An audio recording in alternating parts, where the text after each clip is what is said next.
Hello guys and welcome back to Hey Manager with me Alex, and today it's the Birmingham City Save Season 4. Now one of you guys asked for this season to continue, this series to continue should I say. So here we have it, it is Season 4, we're going to carry on until we can carry on no more. I think I'll just try and bring you these on a regular basis, see how I can do, and yeah, let's just see how things go, because at the moment things are going particularly well. So what I'll do is, I'll go through the transfers, I'll let you see what we've been up to and where we've got up to. Pre-season's been fantastic, as you can see here. We've seen Norwich come up from the league below us, we've seen Leeds come up, Burnley come up, and Bournemouth have kept their place as well. So nothing really changed in the Premier League since we've last been here, other than obviously those three teams coming up. Today I'm going to play the game, but today is just for the transfers. This episode is just for the transfers, so let's get into them. First of all, one of the big ones to leave us is Dennis Sirkin. I think that's how you pronounce it. I believe it's Sirkin. And he's left us. He's left us for 11.75 million. So we bought him last season for 7.5 million from Tottenham,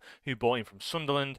And he had an alright year for Ipswich on loan when he went there. So I thought, you know what, I'll nab him. I'll try and bring him into the Premier League. Maybe a bit too big a jump too soon. So 6.69 average rating, which was, pretty average really. You start out with a 6.7, so he just got through the games. He didn't really fit anywhere within the squad, so I wanted him at left back, but Jurasek was just too good for that position. Then he didn't really fit in at centre back, being only 6'4". His heading wasn't brilliant, his jumping reach wasn't brilliant, his strength isn't brilliant, all being 12s.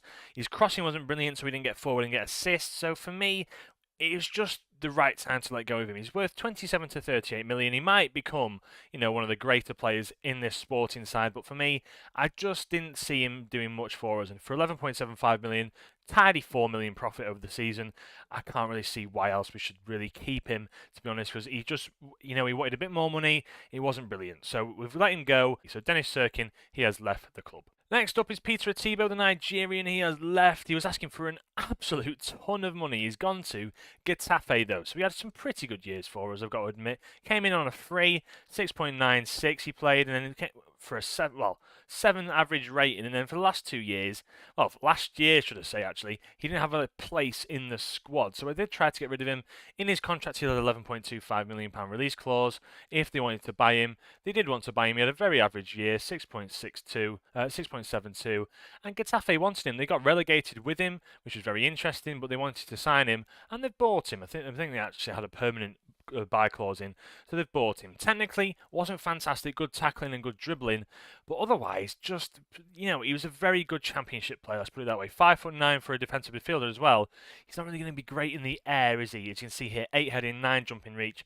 He gets the crowd going, which is brilliant for us. Box-to-box midfielder, he played that absolutely fantastically when we were in the lower divisions, but for now, we need someone better, someone with a bit of passing range, someone a bit more physical, someone a bit taller. I just wanted someone a bit more technically brilliant as well that we've brought in. So Atibo, he's gone to Getafe. Yeah, not too bad a business that. And we also sold him for 11.25 million after getting him on a free. So it's pure profit. It's brilliant news.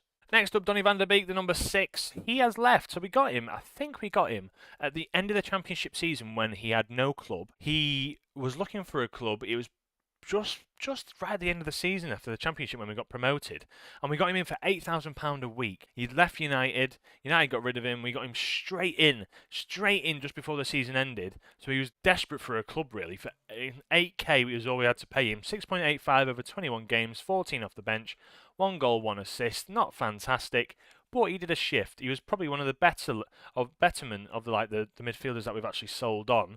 If you look at how he's played, like the advanced playmaker role, but the box-to-box midfielder role, which he sort of thrived in really. I know he's not got the acceleration of the strength, the positioning for it, or the tackling, but he's a bit more of an attacking threat. If you play him more in this central midfielder attack role, he's really good. He's really, really good. So, I'd like to see him play maybe a bit in that position for whoever he goes to, because he performs really well in it. I know tackling isn't his forte, but he's got the work rate for it. He's got the work rate and teamwork and the off the ball for it. His positioning lacks a little bit, but at 6 foot, he's actually really good. But at 29, I couldn't turn down the 17.5 million fee. Honestly, it was unbelievable. We got him on a free, played him for a season in the Premier League. He did all right. He was one of our betterment as I say, the better of the 3 in the midfield. And then Atletico Pamplona wanted him, and he's apparently worth 40 odd million now at the upper end, 34 to 40 million. anything, but to me, he's just an average player. We've got rid of him. He came in, saw out the year, managed to keep us up in the Premier League, played a few games where he needed to. He was pretty decent, but Van der Beek has left. And last but not least, the hardest of the lot to let go of was David Jurasek. So Jurasek was fantastic for us. We brought him in around 2-3 years ago for 1.7 million it cost us. 34 games, he had a fantastic first year with 3 Player of the Match awards, nearly a 7, a 6.97. Then in the Premier League, he had a pretty decent year, 6.83, but then a bid of 25 million straight up. I don't think I could pass on that. 1.7 million, you're looking at trying to bring in better players. And for me, Jurasek, I'm looking for 16s. I'm looking like your crossing at 15 is brilliant, but your tackling and marking is not great. You're mentally not particularly brilliant. I've got to admit, like, anticipation at 14 is great, concentration at 14 is great, that's what you want. But your composure and your decisions aren't brilliant.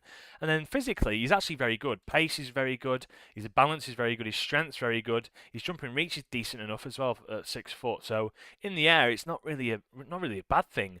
He's apparently worth 48 to 56 million, but I think it's because it's just gone. He's just gone now, so if you obviously want to buy him after he's been bought, you have to pay through the roof. To bring him in for 1.7 million and then 25 million being offered for us after just literally 2 years at our club, yeah, I couldn't turn that down. It was an absolute steal for us to get him for 1.7 million anyway for David Jurasek. But he wanted big money, 64k per week. I don't think he was worth 64k per week, but he's gone on to that. He probably is, but for the wage structure at the moment, I didn't want to put that much money into Jurasek for now. I was just saying to the president that anyone of his standard could earn that much money. But yeah, Jurasek's left. It's the hardest one to take because I think he's fairly good, actually. He's very good. And at 26, he's still quite young. Jurasek is left to AZ now for the incoming transfers, and these are some big ones. So a Dinger we've brought in, and I think this is a very, very interesting signing. So we do play the flat 4-4-2, and for the flat 4-4-2, you do have the inverted winger role still that you can play, but I quite like the winger role where these go a little bit out wide, but we can tell them to stay very, very wide and then cut in at the last minute, or cut in and like let the fullbacks overlap or the wingbacks overlap. Now then, Adingra looks fantastic in this winger role. If you look at the main things that they highlight here, it's acceleration, agility, pace, flair, off the ball, dribbling, first touch, technique and work rate, all minimum 14. He looks so good as this winger. And then if you even wanted to play him in the like attacking midfielder left position, which is your inside forward role, so good in that position. So I'm looking, if we get that little bit better, if we want to play like a 4-3-3 with these attacking midfielder left, this is my man. This is Simon Adingra, who we've brought in to rival Sarmiento, both coming through from Brighton. He looks fantastic, already worth 35. I reckon he's going to be fantastic for us to go down that left-hand side. He's going to be brilliant for us. Ivory Coast, he's played quite a few games for them, 24 years of age, still young, still not at his prime. 26 is where he'll be at his prime, but what a player to bring in. And for 38k a week, can't really turn him down. Next up, to replace Jurasek, which was so disappointing, we've actually brought in Walker Peters. So Walker Peters, I believe Southampton got relegated. So I was absolutely raiding. I was trying to go through every single player that they had to see if it was worth bringing them in. Kyle Walker Peters, you can see there, we brought him in for around about 16 million. It's rising to 19, so pretty much less than what Jurasek was worth, but the 29-year-old brings experience, and what else he brings is brilliant crossing ability, brilliant dribbling, brilliant first touch, but he brings some of these 16s that I've been looking for, the work rate, the positioning, the off the ball, the anticipation. You look at stamina being 16, his pace is still there, 14s all round for these physicals pretty much. But then technically he's brilliant at tackling, good at marking, his positioning is good, so that makes up for the lack of marking, but his dribbling, his first touch and his crossing, he's a fantastic player. And what's even better about him is he can play on the left or the right. So on the right hand side, he's a fantastic complete wing back, but on the left hand side, where we've been playing like this wing back defender, he's very good in this role. He's incredibly good in this role. I do actually quite like to play the inverted wing back support as well, or the inverted wing back defend. Again, fantastic in that role because he's got decent passing. He's actually got decent passing as well. So yeah, a fantastic player to bring in, Walker Peters. Again, English, a player that I want to try and bring in. This is what I'm trying to instill at the club, this English talent, this homegrown talent, bringing them in at young, 16 to 18, getting them into the side, and then if they're homegrown, fantastic, but mainly the English bulk of the players. This is what Birmingham thrived on back in the day when they're all English. This is what we want to try and do. So English players is what we're after. Let's see how we do. Last but not least, we've got Todd Cantwell. So he was at Rangers. He was doing pretty well at Rangers. You can see for the last 3 years, he's been really, really good. Rangers bought him for 1.5 million from Norwich. Obviously had a bit of a down year. Then at Rangers, he had a fantastic year. Then the year after, a 6.9, where he had 8 goals, 8 assists. Then in the year after that, 8 goals, 7 assists, but 4 Player of the Match awards. So proving that he's doing worthwhile. Then in the year just gone, 12 goals, 9 assists, a 7.06. In the continental competitions, 14 appearances. How did Rangers do last year? Did he actually win anything with them? I don't think he has in terms of anything here. He finished second in at Bournemouth in the Sky Bet Championship, but then with Rangers, the Viaplay Cup runners-up. I think that might be the cup in Scotland. He had a decent year, a decent spell at Rangers, but I've brought him to the mighty Birmingham because you can see the 16s here, and this is exactly what I'm after. A player that can play anywhere across the middle or, that just behind the striker, so he can play on the left. He can play as a winger if we need him to, inverted winger at that, because he's got the flair, he's got the vision, passing and crossing technique, as well as the technique, as I said, the first touch, the composure, the decisions, all fantastic. He can play in behind the striker. He can play as this attacking midfielder support position, which is, again, really, really good, especially for the likes of Toplovic, who's going to be so good to try and train and work under him. 15 work rate, great vision, great flair, great agility and balance. He can play in the midfield if we need him to. I know he's not the fastest of players, but he's got the crossing ability, the first touch, the agility and the balance to beat a man, the flair. I think this is a very smart signing, if you ask me. 22 million we've had to pay for him, going up to 23, but I think he's worth more than that. He's 28 years of age, he's in his prime. We're going to see him through until he's about 30, and we're going to see how he performs for us. Todd Cantwell, the redemption arc is there, and then this is overall how we've done. So 107 million we've made on transfers out. You see the likes of Longelo, Jamal Lowe, Tyler Roberts leaving. There's got quite a lot of players here on loan, as you can see down here. But then up here we go. These are the main ones. Who we've actually brought in. We've brought in Jashari, who's a CDM that plays in the deep line playmaker role, but also the ball-winning midfielder role support if we need him to, which is the João Gomez position. Just a great backup we brought in on a free, worth around 30 million. This is what I do. And Zola we've brought in, this man. Now imagine Zola. It's the 60th, 70th minute. You're tired. You're in. We're going up to around about 2/3 of the way through the game. You see the 6'1", 82 kilogram strength of a lion, the aggression at 18, his technique's decent, but physically a monster come onto the pitch. You would be scared, especially when you've got Cameron Archer, who's 5'8", who comes off the pitch, and Zola coming on, completely different dynamic. The pressing forward role suits him so well because he's fast, he's strong, he's decent enough in the air, the determination is there, the aggression, great teamwork and work rate. This is exactly what I do. This is what I want in the side. This is what we do as a club. The career stats, so you're coming on a free. Fiorentina, he's decent for the last 2 years, 6.89 and 6.77. Not a great scoring record, but Spezia is decent as well before that. But for us, all I'm going to see is him coming off the bench. He likes to argue with officials, he just winds them up. This is what I've wanted to bring in. He's worth around 60 to 73 million, apparently. So if I wanted to get rid of him, I'm alright with that. We brought in Reiner, who looks unbelievable, by the way. This man, 24 years of age. Look at the 16s. This is the step up that I need. Tries killer balls often. He's the backup to Toplovic. Dribbling, first touch, long shots, passing, technique, vision, flair, anticipation and agility. Decent enough physicals as well. 6'1". Again, just like Toplovic. So good up front. He played for Real Madrid in the past. He went to Como for the past few years. But Rainier, he's come to us. Look at that moustache. This man is here to be serious. He's not here to mess about. He's here to be serious. So we brought him in as well. Then just a few players here and there. Sean Forbes, an English goalkeeper that has decent potential. We brought in Daniel Ramirez, who's a very decent centre-back, up-and-coming and promising at 18. David Herbert, we brought him in at 18. He looks promising enough to play in this left-winger role, or can even play left-back, so we'll see how he develops. Charlie Patino, we brought him in because you know what? I think Charlie Patino looks like a fairly good player, to be honest. 14s and 15s all around. Great backup, £22,000 per week. He's coming for 4.5 million, rising to 5.25. I think that's an absolute bargain if you ask me. Marcel Washington, we've brought him in, 18-year-old left back. I think he looks phenomenal. I think he could develop into something pretty special at that left back role. He's great physically, the determination's there, he just needs to improve mentally and technically. But technically, decent tackling and marking. I quite like the crossing in the first touch. He's only 18. I think there's a future for this lad. I really do think there's a future.